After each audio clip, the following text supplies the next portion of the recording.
Excited हैं? बहुत बढ़िया।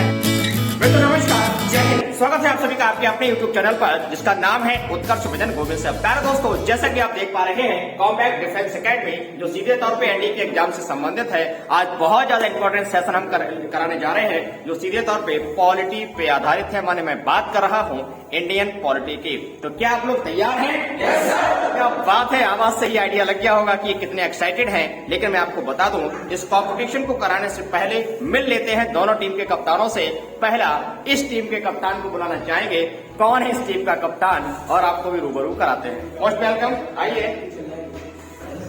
बहुत बढ़िया, कप्तान का मैंने वेलकम करना है। माफी जी आई हुई है, बहुत सुंदर। तो आप बताइए, आज आपकी टीम किस प्रकार की तैयारी करके आई है? अच्छी तैयारी है। तो क्या कह सकते हैं कि आपकी टीम ही जीतेगी? बहुत सुंदर। तो ढेर सारी शुभकामनाएं इस टीम के लिए। बेटा बैठ जाइए। और अब हम बुलाते हैं इस टीम को, तो जल्दी से आ जाओ बेटा। कौन है इस टीम का कप्तान? ये बिटिया रानी जो है इस टीम की कप्तान है। तो बेटा बताएं, आपका नाम क्या है? ओके, दीक्षा बेटा आए हुए हैं। तो आपको बताना है कि आपकी टीम किस प्रकार की तैयारी करके आई है। मेरी टीम अच्छे से अच्छे करने की कोशिश करेगी ओके, और अच्छे से प्रिपरेशन की होगी सभी मैंने। हाँ बिल्कुल सी बात है। देखो बच्चों, एक बात बता दूं, एंड जस्टिफाई द मीन्स, अंत भला तो सब भला। अब देखना ये कि सबसे पहले कौन सी टीम अपना रिकॉर्ड बनाएगी। ठीक है बेटा, गॉड ब्लेस यू। आप बैठ जाइए। तो प्यारे दोस्तों, जैसा कि हम देख रहे हैं, आज डिवीजन कर रहे हैं, कंपटीशन है इंडियन पॉलिटी का। जस्ट मैंने अभी आपको बताया। तो सेशन को करते हैं स्टार्ट। तो सबसे पहले मैं पूछना चाहूंगा इस टीम से, जिसमें कि सबसे पहला सवाल आपकी टीम से यह है कि भारतीय संविधान पर सबसे गहरा प्रभाव किसका पड़ा? आपको बताना है, जल्दी से बताइए। भारतीय संविधान पर सबसे गहरा प्रभाव किसका पड़ा? मस्ती के साथ पढ़ते जाना है। 1935 के भारत, बिल्कुल सही बात, आंसर आ चुका है। 1935 के भारत शासन अधिनियम का सबसे ज्यादा गहरा प्रभाव पड़ा। प्यारे दोस्तों, पूछते हैं इस टीम से। तो बेटा आपको बताना है मस्ती के साथ कि भारतीयों को शिक्षित करने के लिए 1 लाख रुपए का प्रावधान किस अधिनियम के द्वारा किया गया? भारतीयों को शिक्षित करने के लिए 1 लाख रुपए का प्रावधान किस अधिनियम के द्वारा किया गया? आप लोग भी आंसर सोचते रहिए अपने दिमाग में, तभी तो आकर के चीजें बेहतर होंगी। जल्दी से बताइए। आंसर नहीं आ रहा है ऐसा लगता है। ट्रांसफर 1813। बहुत सुंदर तैयारी करी है। 1813 के अधिनियम की अगर हम बात करें तो इसके द्वारा प्यारे दोस्तों भारतीयों को शिक्षित करने के लिए 1 लाख रुपए का प्रावधान किया गया था। वेल डन, बहुत सुंदर। बढ़ते हैं आगे। आपको बताना है कि राज्यसभा का सदस्य बनने के लिए कितनी आयु होनी चाहिए? न्यूनतम की बात कर रहा हूं। बहुत सुंदर आंसर आ चुका है। ट्रांसफर 25। बहुत सुंदर आंसर आया है। दोनों टीम ने गलत आंसर दिया है। जब बात करते हैं राज्यसभा के सदस्य की, तो 30 वर्ष की आयु होनी चाहिए। दोनों ही टीमों ने गलत आंसर दिया है। चलिए पढ़ते हैं अपने सवाल पे, मन से पढ़ते जाना है और आपको बताना है कि भारत के प्रधानमंत्री बनने के लिए न्यूनतम कितनी आयु? जल्दी से बताइए। 25 वर्ष आंसर आ चुका है। प्रधानमंत्री बनने के लिए 25 वर्ष की दोस्तों बात कर रहे हैं। आपको बताना है वह कौन सा अधिनियम है जिसके अंतर्गत ये प्रावधान किया गया कि राज्यों में द्वैध शासन लागू होगा। राज्यों में द्वैध शासन लागू होगा। जल्दी से बताइए। सवाल बहुत अच्छा है दोस्तों।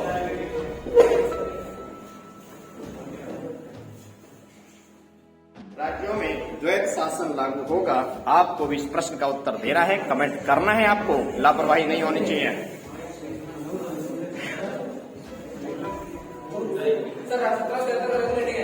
ट्रांसफर बहुत सुंदर आंसर भैया ने दिया है, जो कि गलत है। मैंने आपसे बोला था राज्यों में द्वैध शासन की जब बच्चे बात करते हैं तो ध्यान रखना है 1919 के अधिनियम के द्वारा दोस्तों प्रावधान हुआ था। दोनों ही टीम के जो है कैंडिडेट ने गलत आंसर दिया है। तो बढ़ते हैं अगले सवाल पे।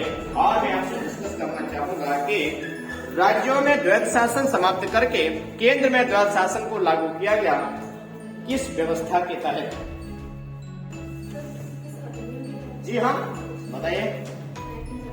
बहुत सुंदर आंसर बेटिया ने दिया है। 1935 के दोस्तों अधिनियम के द्वारा राज्यों में द्वैत शासन को क्या कर दिया गया था? समाप्त कर दिया गया था और केंद्र में द्वैत शासन को लागू किया गया। वेल डन, बहुत सुंदर, अप्रिशिएट करता हूं आपकी मेहनत को।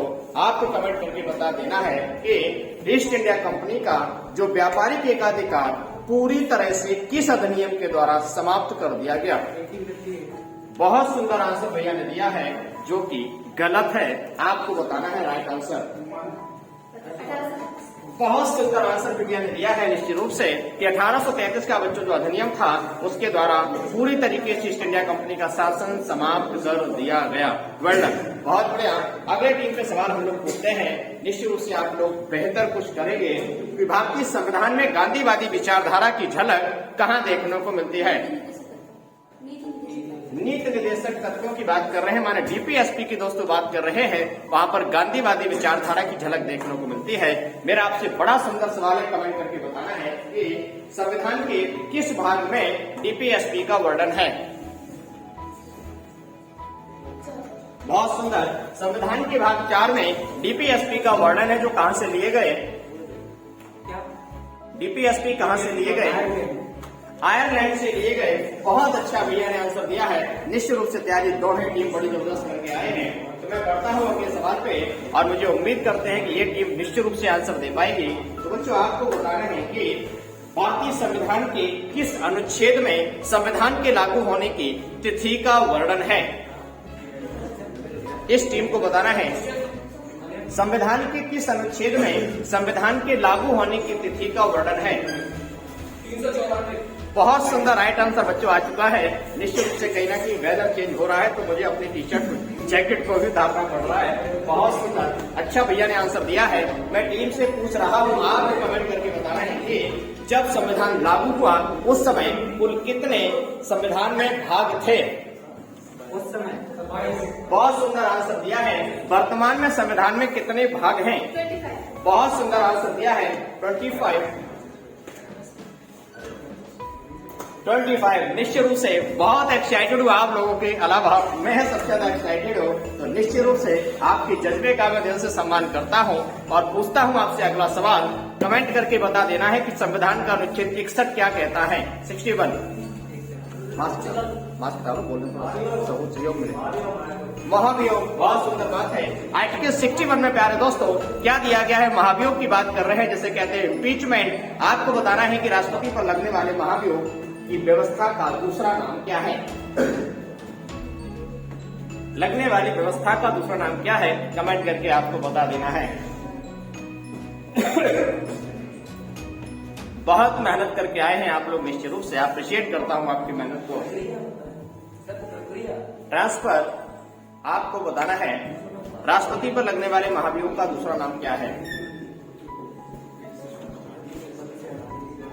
दोस्तों मैं आपको बता दूं, राष्ट्रपति पर लगने वाले महाभियोग को कहते हैं अर्ध न्यायिक प्रक्रिया, जिसे कहते हैं क्वासी जुडिशियल। माने एक सदन आरोप लगाता है, दूसरा सदन उसकी जांच करता है। इस बात का रखना है हर हाल में आपको ध्यान। और बढ़ता हूं अगले सवाल पे, मन से बताना है। अर्ध न्यायिक देख लेते हैं, ध्यान से समझना है। इसको कहते हैं अर्ध न्यायिक प्रक्रिया, माने क्वासी जुडिशियल। आप लोगों को नया सवाल मिले, आप अपनी सुविधा से नोट भी कर सकते हैं, परेशान होने की बिल्कुल भी जरूरत नहीं है। आगे बढ़े तो मैं पूछता हूं आपसे, बड़ा अच्छा सवाल पूछ रहा हूं कि मन से बताते जाना है, हाल ही में किस नंबर का गणतंत्र दिवस मनाया गया? बहुत सुंदर आंसर दिया है, 73 नंबर का दोस्तों गणतंत्र दिवस मनाया गया। बढ़ता हूं अगले सवाल पे, गणतंत्र का मतलब क्या है? बहुत सुंदर आंसर भैया ने दिया है, जो कि गलत है।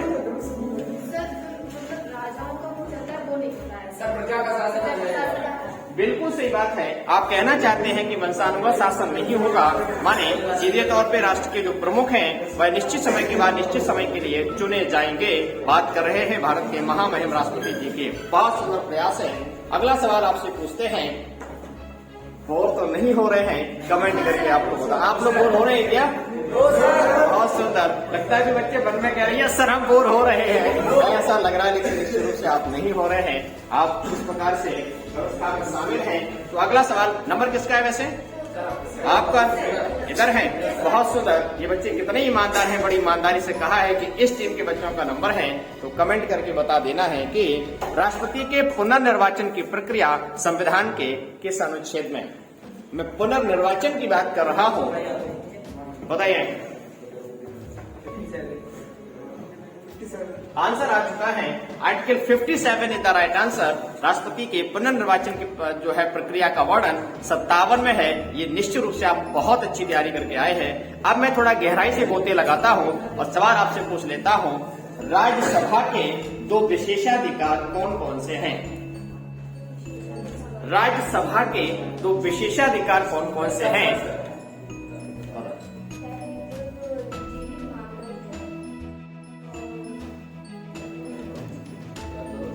आंसर हो गया सर, नहीं कोशिश कर रहे हो, 2 तो बोला ना, पहला दूसरा।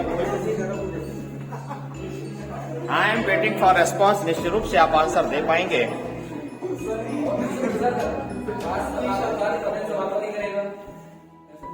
गलत आंसर है, राइट बताइए। राज्यसभा के 2 विशेषाधिकार कौन कौन से हैं? राज्यसभा एक तो मनी बिल में कुछ नहीं कर सकता है, ओनली उसको सहमति देनी होती है, ठीक है, पहला तो ये। आगे बोलिए। और आगे राज्यसभा। बच्चे ने प्रयास बहुत अच्छा किया है, लेकिन दोनों ही टीमों ने आंसर गलत दिया है। मैं स्पष्टीकरण आपको इस प्रश्न का दे दूं। दोस्तों, आपको भी समझते जाना है कि संविधान का आर्टिकल होता है 249 और संविधान का आर्टिकल होता है 312। ध्यान से समझ लीजिए आपके एग्जाम के लिए। दोस्तों, बात अगर 249 की करें तो 249 में इस प्रकार का प्रावधान है कि ध्यान से समझिए कि जो है संसद राज्य सूची के किसी विषय को राष्ट्रीय महत्व का घोषित करके उस पर कानून बना सकती है। ये विशेषाधिकार 249 के द्वारा संसद को प्राप्त है, इस बात को ध्यान रखना है। और दूसरा विशेषाधिकार है 312 के द्वारा, माने समय पड़ने पर, जरूरत पड़ने पर, माने नई अखिल भारतीय सेवाओं के सृजन की बात करी गई है, माने ऑल इंडिया सर्विस का निर्माण किया जा सकता है राज्यसभा के द्वारा। इस बात को रखना है ध्यान। तो यही 2 विशेषाधिकार हैं, आर्टिकल 249 एंड आर्टिकल 312 की हम बात कर रहे हैं। बहुत सुंदर प्रयास कर रहे हैं। तो नंबर किसका है? नंबर है इस टीम का। तो दोस्तों, सवाल बड़ा ही सुंदर मैं पूछ रहा हूँ, मन से जुड़ते जाना है, सीखते जाना है। और कप्तान अपने दिमाग पे जोर जरूर डालते रहें, क्योंकि आपने जिम्मेदारी ली है अपनी टीम को जिताने के लिए। तो बढ़ते हैं अगले सवाल पे। मन से आपको बताना है कि हाल ही में यूपी में विधानसभा चुनाव होने को हैं। तो आपको बताना है कि उत्तर प्रदेश में विधानसभा चुनाव जो होंगे वह किस आधार पर होंगे, माने वो आधार क्या है? जल्दी से बताइए, वो आधार क्या है? माने संविधान की हम बात कर रहे हैं। सोचते जाइए, मंथन करते जाइए, टीम थोड़ा सा चक्कर में पड़ चुकी है। ट्रांसफर आंसर समय पे नहीं आया है, आप बताइए। यूपी में जो चुनाव होने को हैं वे किस आधार पे होंगे? आंसर नहीं आया है, मैं स्पष्टीकरण दे देता हूं, आप इस चीज को बात समझ लीजिए। दोस्तों, संविधान का अनुच्छेद 326 कौन सा है? आर्टिकल 326 के द्वारा वयस्क मताधिकार की बात करी गई है। माने बच्चों, ध्यान रखेंगे, आर्टिकल 326 के हिसाब से क्या है, लोकसभा और विधानसभा चुनाव में क्या होगा, ध्यान से समझना है। वयस्क मताधिकार की बात करी गई है, माने 18 वर्ष या उससे अधिक आयु का जो व्यक्ति है वही वोट डाल सकता है। तो आप लोग नोट कर लेंगे, माने 326 में वयस्क मताधिकार की बात करी गई है, यही बात बतानी। आगे बढ़े। Yes sir. बहुत सुंदर। पढ़ते हैं अगले सवाल पे। आपको बताना है कि उत्तर प्रदेश लोकसभा सदस्य संख्या कितनी? उत्तर प्रदेश लोकसभा सदस्य संख्या 80। बहुत सुंदर आंसर आया है। लोकसभा सदस्य संख्या यूपी में 80 है। राज्यसभा की कितनी? यूपी राज्यसभा सदस्य संख्या कितनी? बहुत सुंदर आंसर दिया है, बहुत सुंदर आंसर दिया है। The right answer is 31।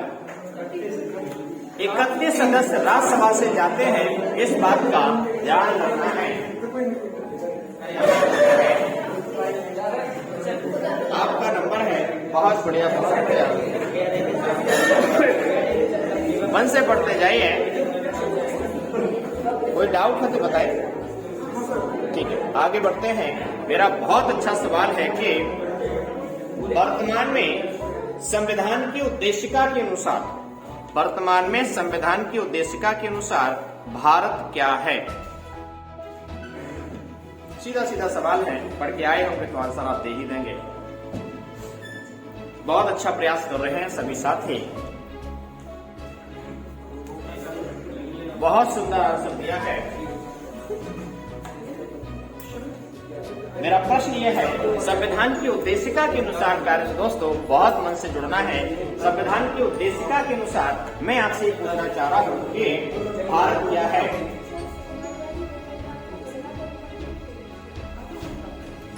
Answer गलत कर दिया है। और वैसे आपको ये बोलना था कि एक संपूर्ण प्रभुत्व संपन्न समाजवादी पंथ निरपेक्ष लोकतंत्रात्मक गणराज्य। निश्चित रूप से टीम एक हड़बड़ाहट की वजह से प्रश्न का उत्तर गलत किया है, अदरवाइज इस मीडिया में इसका आंसर आता था। मैं रिपीट कर देता हूं, माने वर्तमान परिप्रेक्ष्य में संविधान की उद्देशिका के अनुसार एक संपूर्ण प्रभुत्व संपन्न समाजवादी पंथ निरपेक्ष लोकतंत्रात्मक गणराज्य की बात कर रहे हैं। प्रश्न समझ में आया आपके? बहुत सी बात। हाँ, तो बच्चों आपसे बढ़िया सवाल पूछना चाहेंगे। आपको मस्ती के साथ बताना है कि संविधान की वह कौन सी अनुसूची है जिसमें राष्ट्रपति की शपथ का प्रावधान है? ये बच्चा निश्चित रूप से आंसर देगा, ये पढ़ के आया है ऐसा लग रहा है। वेल डन, बहुत सुंदर। वह संविधान की कौन सी अनुसूची है जिसमें राष्ट्रपति की शपथ का प्रावधान है?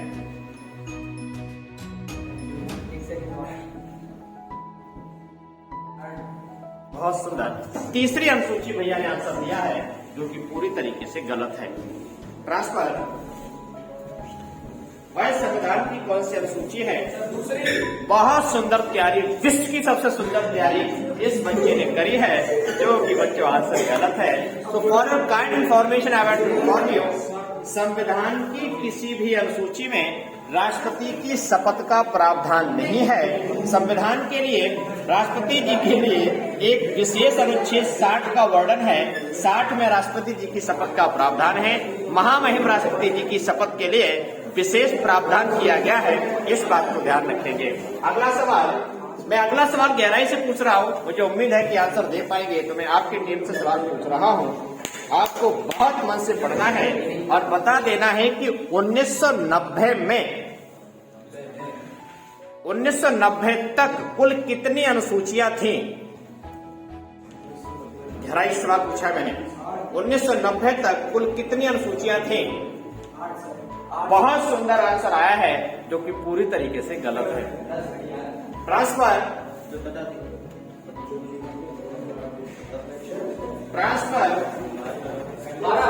बहुत सुंदर आंसर दिया है, जो पूरी तरीके से गलत है।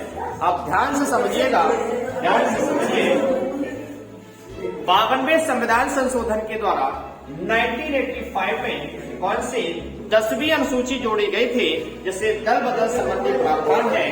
तो 1985 के बाद में ध्यान से समझना है, 1992-93 में 73वां संविधान संशोधन लागू हुआ था, जिसके द्वारा 11वीं और 12वीं अनुसूची जोड़ी गई। आप लोगों ने प्रश्न के उत्तर की धज्जियां उड़ा दी, आप लोगों ने निराश किया है, पर कोई बात नहीं। एक बात ध्यान रखिए कि गिरते हैं सहस बार ही मैदाने जंग में, वो तिफल क्या गिरे जो घुटने के बल चले।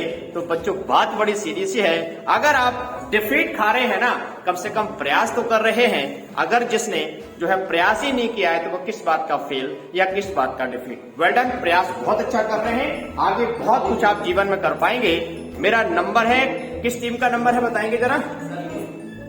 इधर है। बहुत सुंदर प्रयास है, आपको बताना है कि वह कौन सा संविधान संशोधन था जिसके द्वारा मतदान की आयु को 21 से घटा के 18 वर्ष कर दिया गया। बहुत सुंदर मीडिया दिया है। 61वें संविधान संशोधन के द्वारा मतदान की आयु प्यारे दोस्तों घटा दी गई और कितनी कर दी गई? 21 से घटा के 18 वर्ष कर दी गई। बहुत सुंदर प्रयास है। जरा मुझे बताइए कि क्या एक राज्य का राज्यपाल एक से अधिक राज्य का राज्यपाल बन सकता है? बिल्कुल सर, बन सकता है। मेरा आपसे सवाल इस बात का है कि अगर एक राज्य का राज्यपाल दूसरे राज्य का राज्यपाल बनेगा तो उसे कितने राज्य की सैलरी दी जाएगी? माने वो सैलरी किस आधार पे होगी? राष्ट्रपति डिसाइड। बहुत बढ़िया बच्चे ने आंसर दिया है। राष्ट्रपति महोदय निर्धारित करेंगे कि उन राज्यपाल महोदय को कितनी सैलरी दी जाएगी। वेल डन, अप्रिशिएट करता हूँ आपकी मेहनत को प्यारे से दोस्तों। Thank you very much.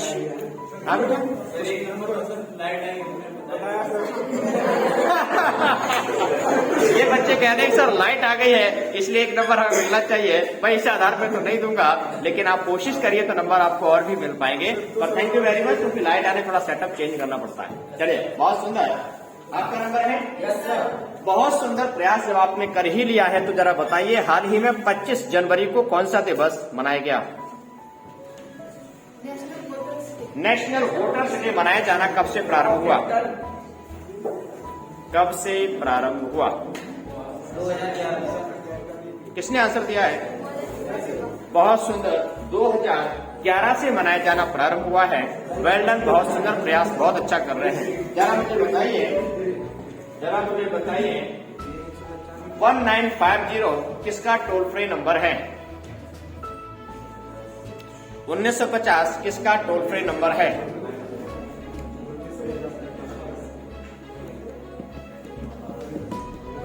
जल्दी से बताइए। बहुत बढ़िया। ट्रांसफर, आधार कार्ड, बहुत ही बढ़िया। ये इतने बड़े नालायक हैं, एक बच्चा गलत कर रहा है उसका जीरो दिया है, तो फिर राइट क्या है? अब दोनों का जीरो आ चुका है तो राइट आंसर मैं बताऊंगा। 1950 टोल फ्री नंबर है इलेक्शन कमीशन ऑफ इंडिया का, माने निर्वाचन आयोग की बात कर रहे हैं, क्योंकि 1950 में टोल फ्री नंबर है। ये जो है दोस्तों सुन लीजिए, मैं क्लैरिफिकेशन बता दूं। 25 जनवरी 1950 को निर्वाचन आयोग की स्थापना हुई थी और अभी 2019 के आम चुनाव में ये जो है नंबर घोषित किया गया था। इसमें आप अपना शिकायत, सुझाव और जो है आप कर सकते हैं। बात कर रहे हैं 1950 की। वेल डन, बहुत सुंदर। नंबर किसका है? आपका नंबर है। तो थोड़ा सा गहराई से सवाल लेते हैं। संविधान की उद्देशिका में कौन सी तारीख का वर्णन है?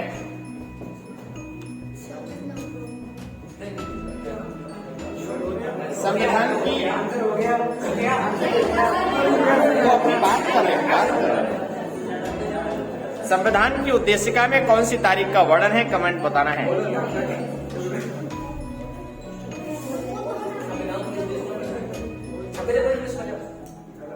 ट्रांसफर, संविधान की उद्देशिका में कौन सी तारीख का वर्णन है? 26 नवंबर 1949। 1949 इज द राइट आंसर, है ना? 1949 एक नई लैंग्वेज बच्चे ने बनाई है। बहुत बढ़िया प्रयास है।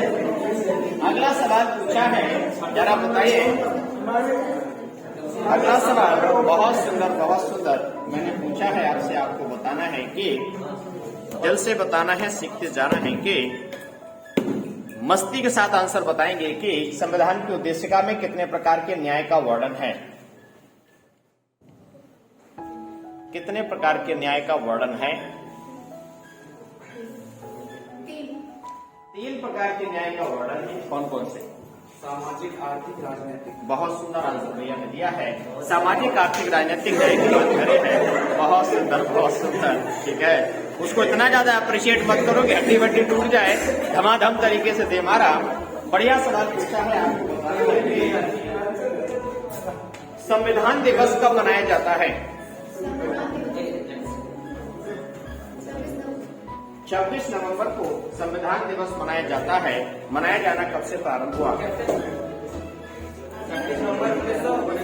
26 नवंबर 1949। ट्रांसफर, कब से मनाया जाना प्रारंभ हुआ? संविधान दिवस। सोचते जाइए, सवाल बहुत अच्छा है।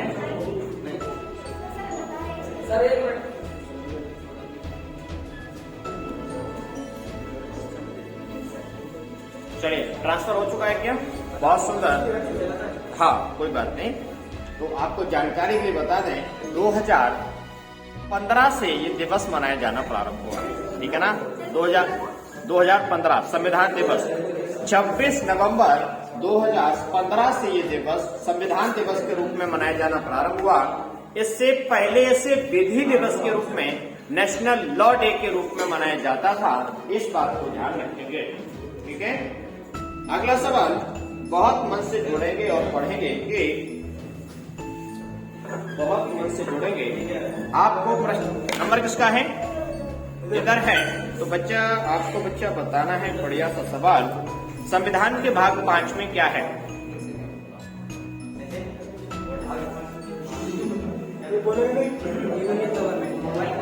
यूनियन गवर्नमेंट, बिल्कुल सही बात।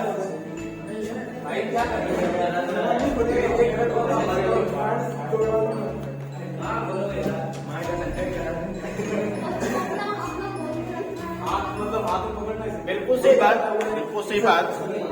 यूनियन गवर्नमेंट की बात कर रहे हैं। आपसे सवाल पूछ रहे हैं कि भारत का मैग्ना कार्टा किसे कहते हैं?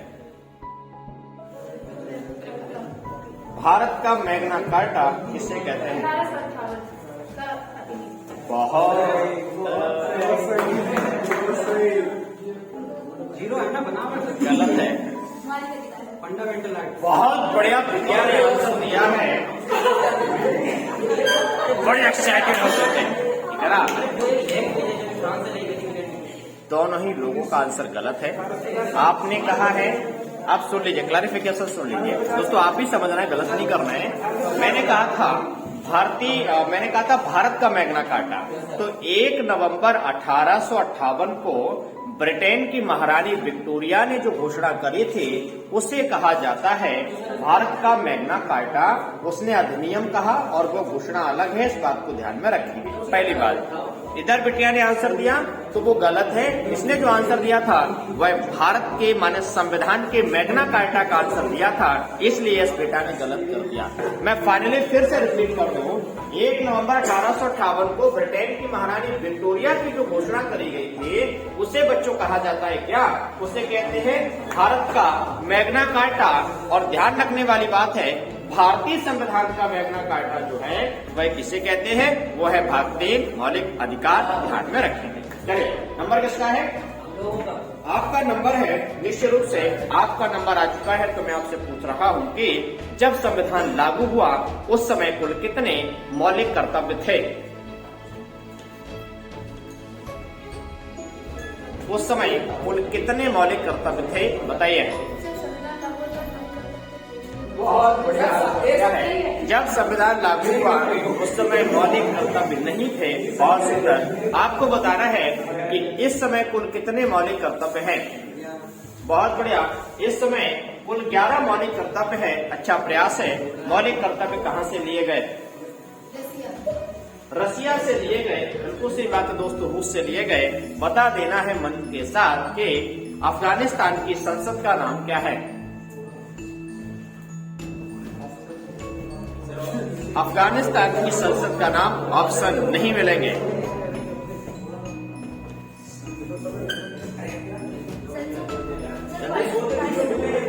पार्लियामेंट। बहुत सुंदर आंसर दिया है। अफगानिस्तान की संसद का नाम क्या है? जल्दी से बताइए, मुझे इंतजार है कि आप आंसर दे पाएंगे। बहुत अच्छा प्रयास है। आंसर नहीं आया है। तो राइट आंसर प्यारे दोस्तों होगा अफगानिस्तान की संसद का नाम सोरा है। ये ध्यान में रखेंगे। और मुझे लग रहा है कि पीछे किसी बच्चे ने इसका आंसर दिया था, लेकिन मैं कॉन्फिडेंट नहीं था आंसर देने में, इसलिए 0 मिलता है। चलिए, आपसे सवाल पूछ रहे हैं, जरा मुझे बताइए,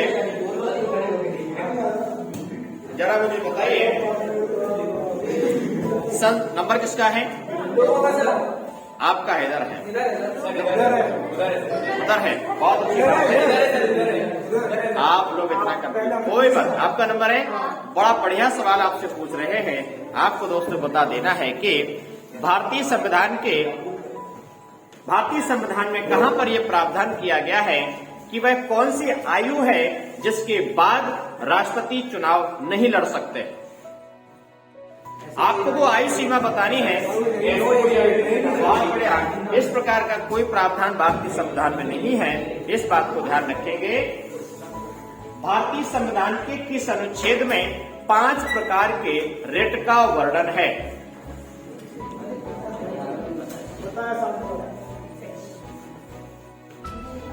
सर आपने आर्टिकल पूछा। 5 प्रकार के लेख या रिट की बात कर रहे हैं, आपको बताना है मस्ती के साथ। बच्चे डिस्कस कर रहे हैं, निश्चित रूप से सवाल काफी डीप है ऐसा लग रहा है।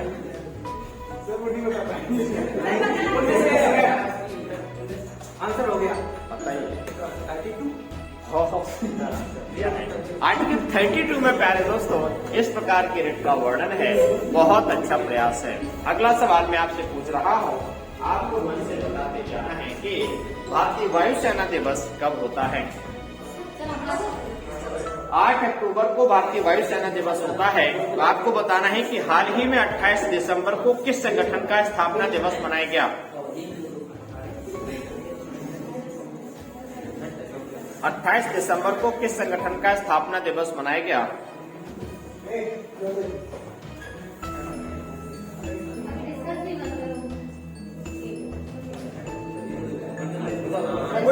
INC, इंडियन नेशनल कांग्रेस।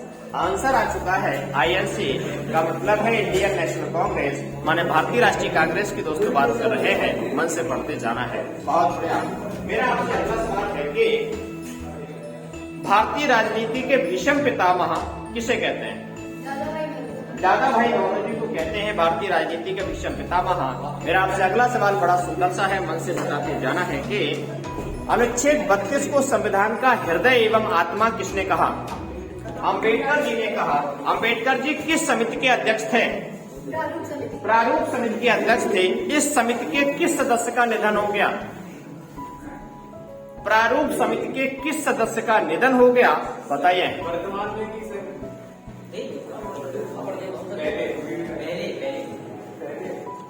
सबका ही हो गया। अब सबका ये ट्रांसफर। प्रारूप समिति जो बनी थी उसमें किस सदस्य का निधन हो गया था? हो गया सर। आंसर है डीपी खेतान। डीपी खेतान जी का निधन हो गया था। उनकी जगह टीटी कृष्णामाचारी सदस्य बने थे। बात कर रहा हूँ ड्राफ्टिंग कमेटी की। बहुत बढ़िया। संविधान सभा का गठन किस व्यवस्था के तहत हुआ? संविधान सभा का गठन किस व्यवस्था के तहत हुआ? बताइए। बोलिए। में ओके। कॉन्स्टिट्यूएंट असेंबली का जो गठन हुआ था वह किस मैनेजमेंट के तहत हुआ था?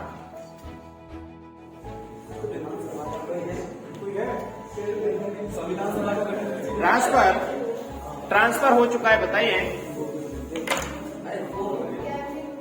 हाँ, बहुत बढ़िया। Cabinet mission is the right answer. Cabinet mission के द्वारा संविधान सभा का गठन हुआ था। इन बच्चों को आंसर आते हुए भी ये लोग नहीं समझ पाए। कैबिनेट मिशन कब भारत आया? 1946 को जब भारत आया कुल कितने सदस्य थे? कैबिनेट मिशन में कुल कितने सदस्य थे? बहुत बढ़िया।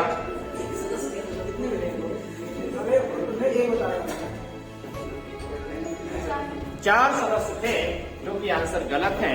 आपको बता दें एबी अलेक्जेंडर, पैंथिक लॉरेंस और स्टीफोर्ड क्रिप्स, इस प्रकार के कुल 3 सदस्य थे कैबिनेट मिशन में। ये बच्चे पूरी तरीके से कंफ्यूजियाए गए हैं, ये गलत कर रहे हैं और बाद में जब मैं ऐसा कुछ बोलता हूँ तो ये लोग हंसने लगते हैं। लेकिन कोई बात नहीं, क्या खूब कहा है किसी ने, हंसने से खून बढ़ता है, लेकिन बेवजह मत हंसिए। मैं आपसे नंबर किसका है? नंबर किसका है? आपका नंबर है, तो मस्ती के साथ बताते जाना है कि जब संविधान लागू हुआ उस समय कुल कितने मौलिक अधिकार थे? 7 थे। इस समय कितने हैं? 6 है, कौन सा मौलिक अधिकार हटा दिया गया? संपत्ति का अधिकार। अब कैसा अधिकार है? कानूनी अधिकार है। इसे कब हटाया गया? इसे कब हटाया गया?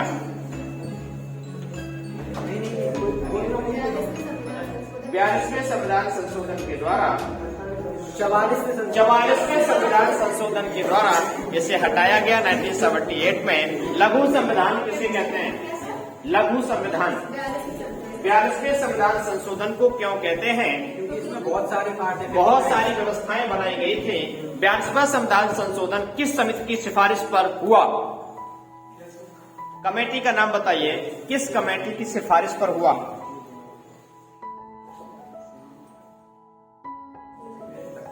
बताना है, पढ़ते जाना है। ट्रांसफर।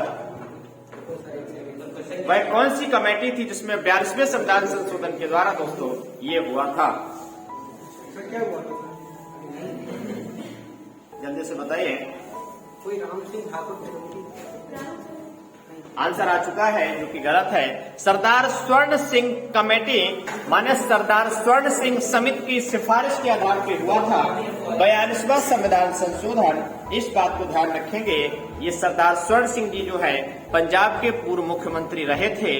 इनकी अध्यक्षता में कमेटी बनी थी, इस बात का रखना है ध्यान। नंबर किसका है?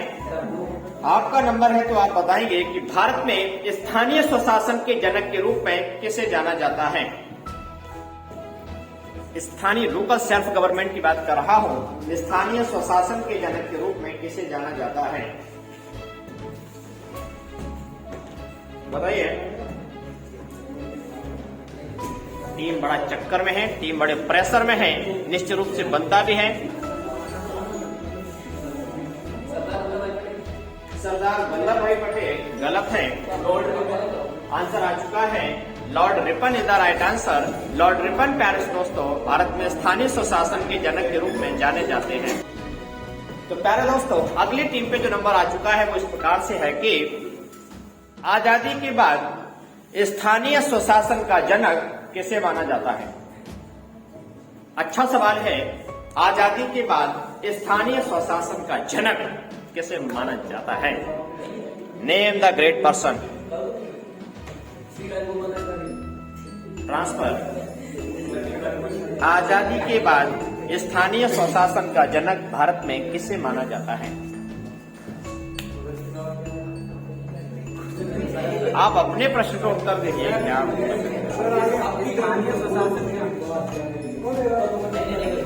सर इंग्लिश में बोलो sir. Local self government, democratic decentralisation,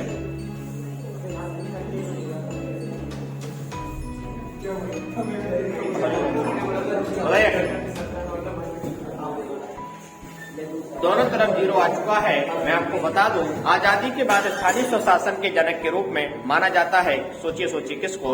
B.R. Mehta को, बलवंत राय मेहता को। इन्होंने 3 स्तर पर पंचायती राज व्यवस्था की बात करी थी, इसलिए इनको कहा जाता है, मैंने तभी बोला था आजादी के बाद। बहुत सुंदर। आप बताइएगा, बड़ा बढ़िया सवाल मैंने आपसे पूछा है। निश्चित रूप से मन से जुड़ते जाना है, पढ़ते जाना है कि बताओगे कि नहीं? Yes sir. ओके, तो सवाल बड़ा सुंदर से आपसे पूछ लेते हैं कि मस्ती के साथ, भारत में लोकतांत्रिक विकेंद्रीकरण का जनक किसे माना जाता है?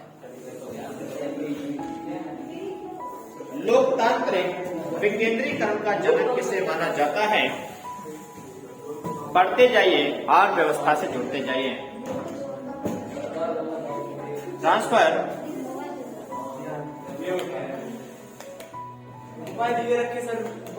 जल्दी बताइए, फटाफट बताइए। भारत में लोकतांत्रिक विकेंद्रीकरण का जनक किसे माना जाता है?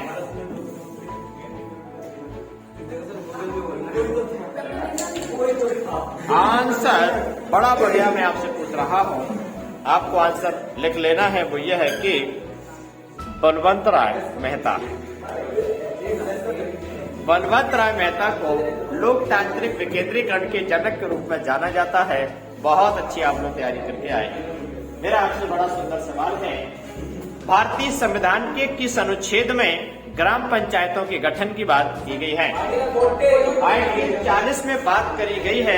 अनुच्छेद 40 का वर्णन कहाँ है? भाग 4 में है। सही बात है, भाग 4 में अनुच्छेद 40 का वर्णन है। तो आपको बताना है कि राष्ट्रीय पंचायती राज दिवस कब होता है? राष्ट्रीय पंचायती राज दिवस कब होता है? आंसर आ चुका है 24 अप्रैल को होता है। क्यों? 24 अप्रैल को पंचायती राज दिवस होता है, क्यों? कौन सा? बिल्कुल सही बात है। 73वां संविधान संशोधन 24 अप्रैल को लागू हुआ था 1993 में। प्रयास भैया का बहुत अच्छा है। जरा बताइए, आपको मन से बताते जाना है, पढ़ते जाना है। संविधान सभा में कुल कितनी महिलाएं थी? 15 महिलाएं थी संविधान सभा में। एकमात्र मुस्लिम महिला का नाम, मुस्लिम महिला सदस्य का नाम जरा बताइए।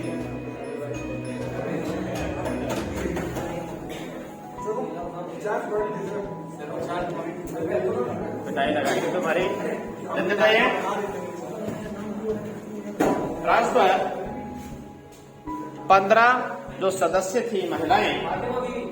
बहुत बढ़िया आंसर दिया है, बड़ा सही दिया है मैंने। आंसर होगा आपका बेगम एजाज रसूल। नोट करिए, बेगम एकमात्र मुस्लिम महिला सदस्य जो थे वो बेगम एजाज रसूल थे। इस बात को ध्यान रखेंगे।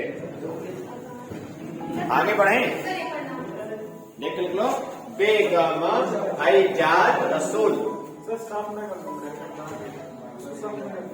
अगली बात, नंबर किसका है? इधर है।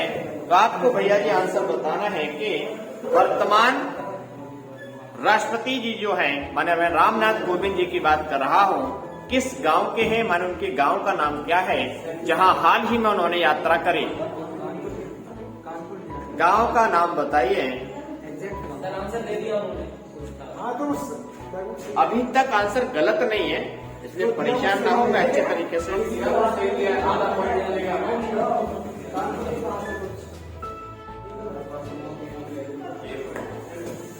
ट्रांसफर। उनके गांव का नाम क्या है? वर्तमान भारत के राष्ट्रपति जी की बात कर रहे हैं, जहां हाल ही में उन्होंने यात्रा करी थी और अपने आदरणीय गुरु जी का सम्मान भी किया था, जो बड़े उम्रदराज थे, इसलिए बड़ा अप्रिशिएट किया गया। आंसर आ चुका है जो कि गलत है। राइट आंसर लिखना है परौख।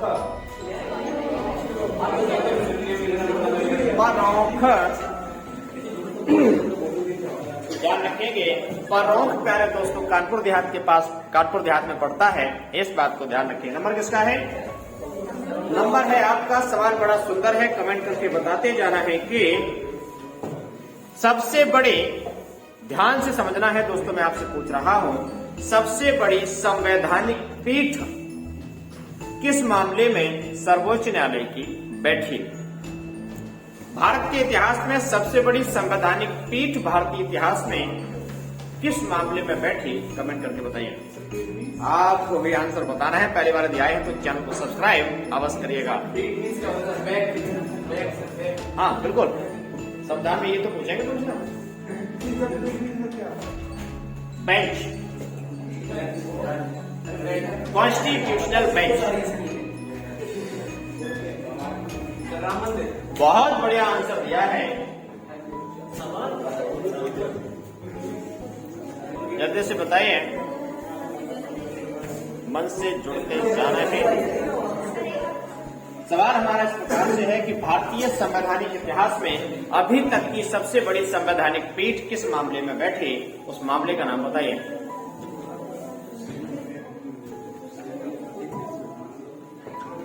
मन से जुड़ना है, पढ़ते जाना है।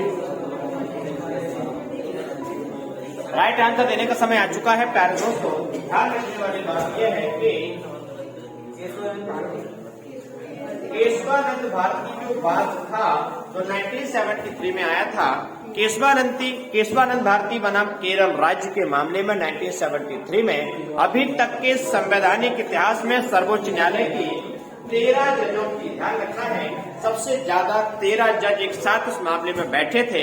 इस बात का रखना ध्यान, ये सबसे बड़ी संवैधानिक पीठ बैठी थी 1973। ध्यान रखेंगे, केशवानंद भारती बनाम केरल राज्य। नंबर किसका है? आपका नंबर है तो आपको बताते जाना है मस्ती के साथ। वो ये है कि वह कौन सी तारीख है जब 29 की जगह 28 राज्य बने भारत में? वह कौन सी तारीख है जब 29 की जगह 28 राज्य बने भारत में?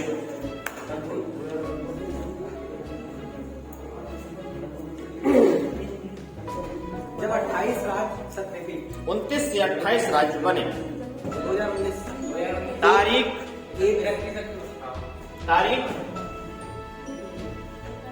ट्रांसफर 31 क्या बोला?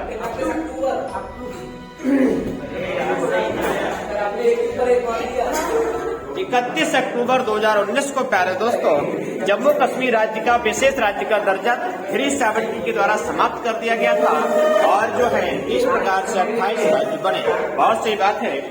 जरा बताइए, हाल ही में भी 2 केंद्र शासित प्रदेश कौन से हैं जिनका विलय कर दिया गया?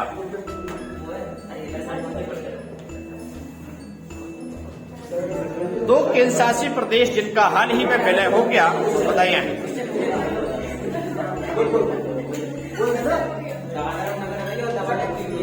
दादरा नगर हवेली दमन द्वीप का आपस में विलय हो गया।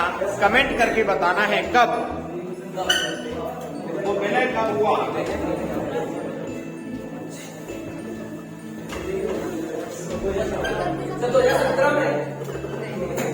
कब दादरा नगर हवेली दमन द्वीप का विलय कब हुआ?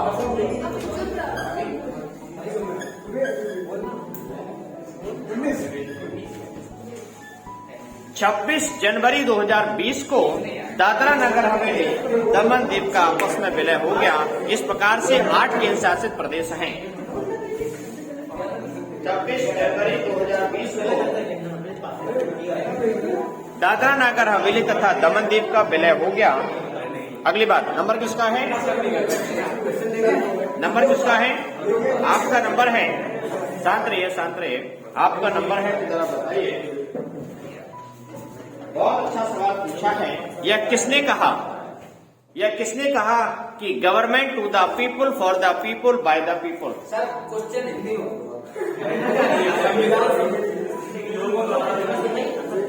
लोकतंत्र में जनता की सरकार जनता के लिए जनता द्वारा चुनी जाती है, किसने कहा?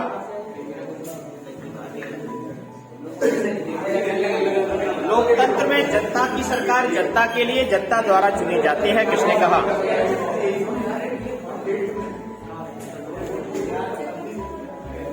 ट्रांसफर आवे ट्रांसफर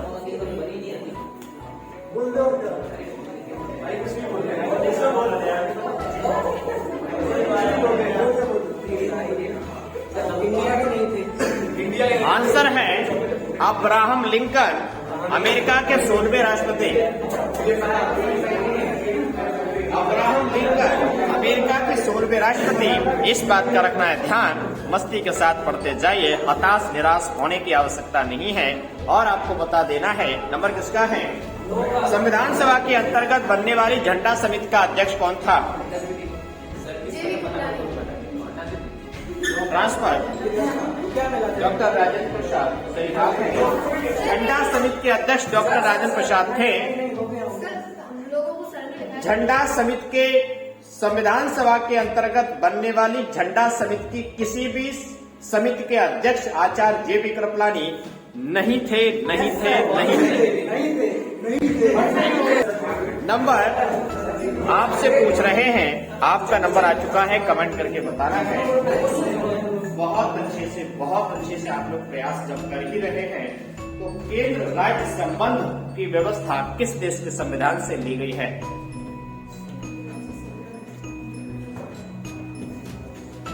केंद्र राज्य संबंध की व्यवस्था किस देश के संविधान से ली गई है?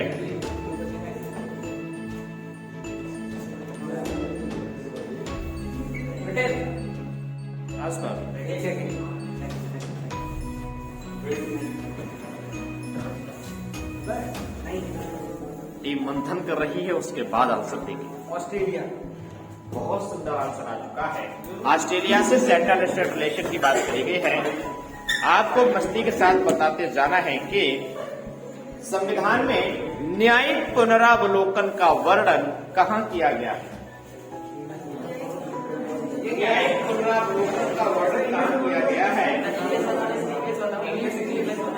Judicial review. Judicial review.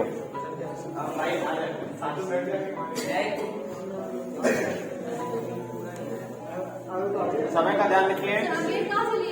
Transfer, एक सेकंड। मैंने ये नहीं कहा, मैंने कहा कि वो संविधान में कहा, तो जीरो तो आ गया। बताए, कुछ भी बता दो। आप पीछे। भारतीय संविधान में न्यायिक पुनरावलोकन कहाँ?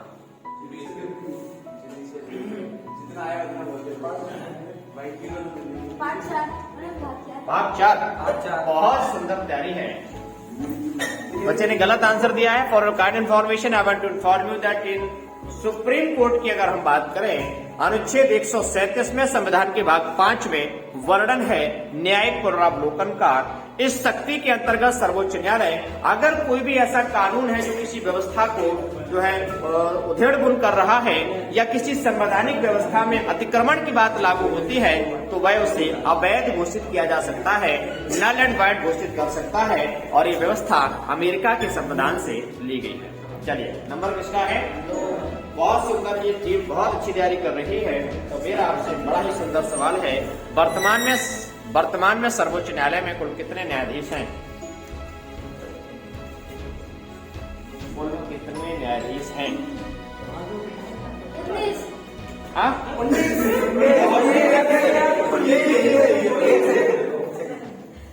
थोड़ा डिस्कस।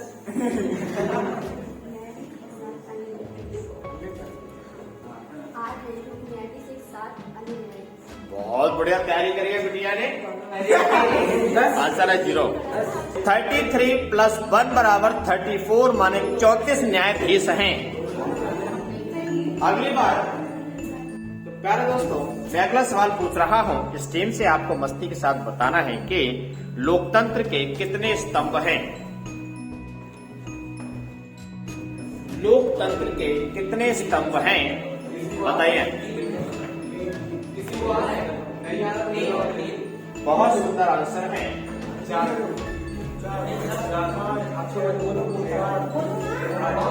बहुत सुंदर आंसर है। लोकतंत्र के 4 स्तंभ हैं, कार्यपालिका, न्यायपालिका, विधायिका और मीडिया।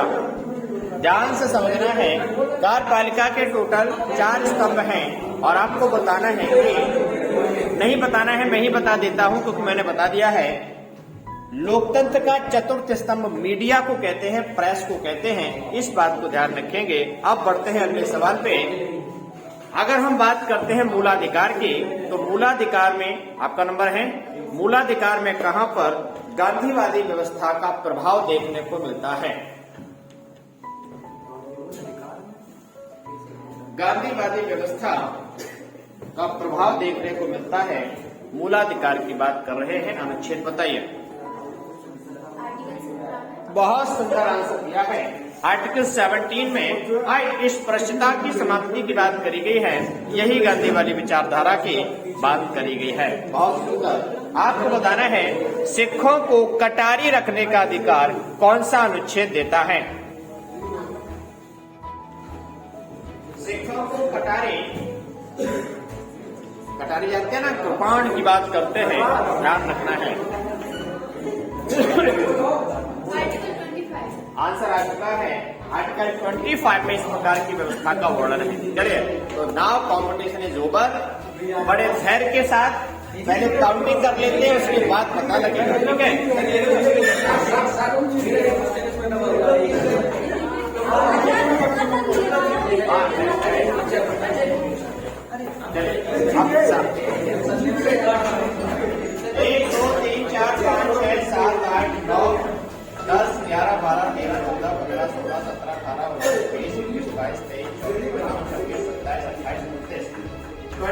नंबर है इस टीम के।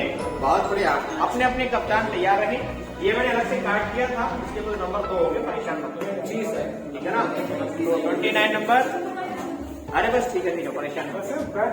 1 2 3 4 5 6 7 8 9 10 11 12 13 14 15 16 17 18 19 20 21 22 23 24 25 26 27 28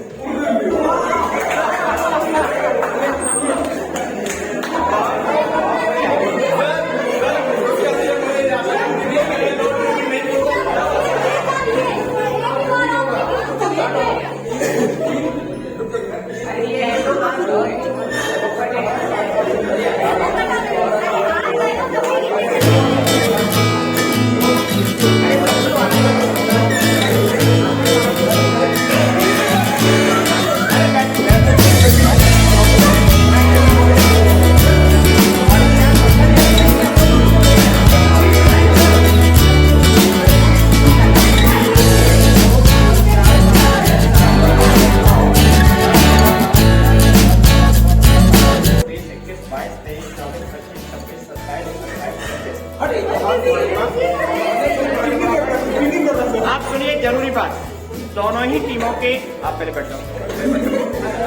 ठीक है, आप देख रहे हैं खलबली मची हुई है, उसका रीजन ये है क्योंकि दोनों ही टीम बराबर बराबर आए हैं।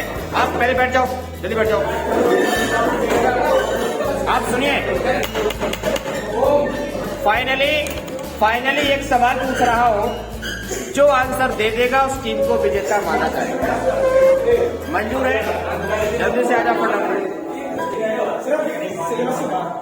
सिलेबस की बात है। परेशान मत।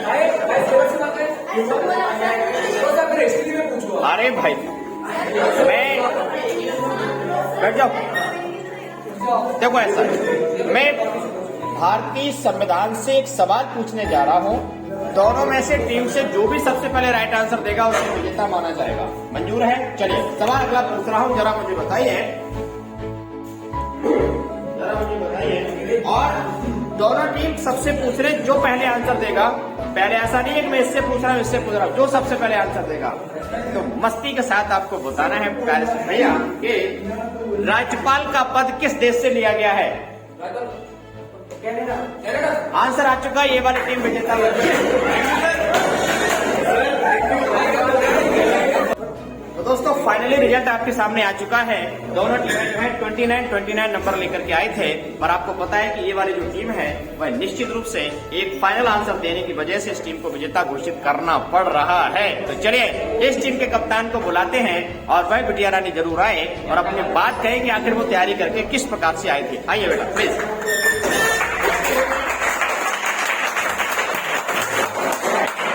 आप अपनी जीत का श्रेय किसे देना चाहेंगे?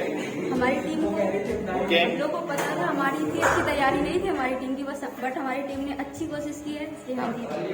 चलिए बहुत बहुत गॉड ब्लेस यू। और अगली बार के लिए कुछ कहना चाहेंगे? अगले डिस्कशन के लिए आपकी टीम कितनी तैयार है?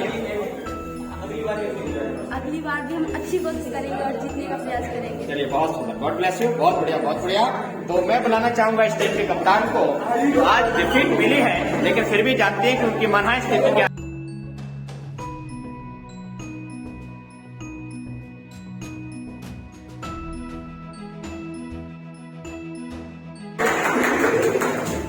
हाँ बेटा जरा बताएंगे कि आपकी टीम वैसे काफी अच्छी तैयारी कर रही है, हालांकि ऐसा लग रहा था शुरुआत में,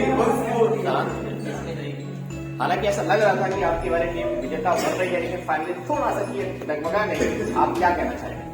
मेरी टीम ने बहुत अच्छी कोशिश की, बट फाइनली एक क्वेश्चन की वजह से जो जल्दबाजी जिसको पहले आंसर देना, हाँ बिल्कुल सही बात नेक्स्ट है। टाइम हम लोग अच्छे से चलिए बहुत सुंदर बहुत सुंदर। तो अगली बार के लिए क्या तैयारी करके आए हैं? बहुत अच्छे से चलिए गॉड ब्लेस गॉड ब्लेस। चलिए बच्चों इस प्रकार से फाइनली जो है ये टीम विजेता बन रही है और मैं उम्मीद करता हूँ कि आपने अच्छे से एंजॉय किया होगा। सो बेस्ट ऑफ लक, अगली बार जुड़ेंगे। वीडियो को लाइक, चैनल को सब्सक्राइब अवश्य करिएगा। थैंक यू, जय हिंद। ओवरऑल प्यारे दोस्तों डिस्कशन फाइनल हो चुका है। अब देख लेते हैं ये लोग कितने एक्साइटेड हैं। तो चलो इन लोगों से जरा मिल लेते हैं। क्या आप एक्साइटेड हैं? बहुत बढ़िया। नेक्स्ट टाइम के लिए कुछ बेहतर आप लोग करके आएंगे, मेरा ऐसा मानना है। तो बेस्ट ऑफ लक। चलिए बहुत बढ़िया बहुत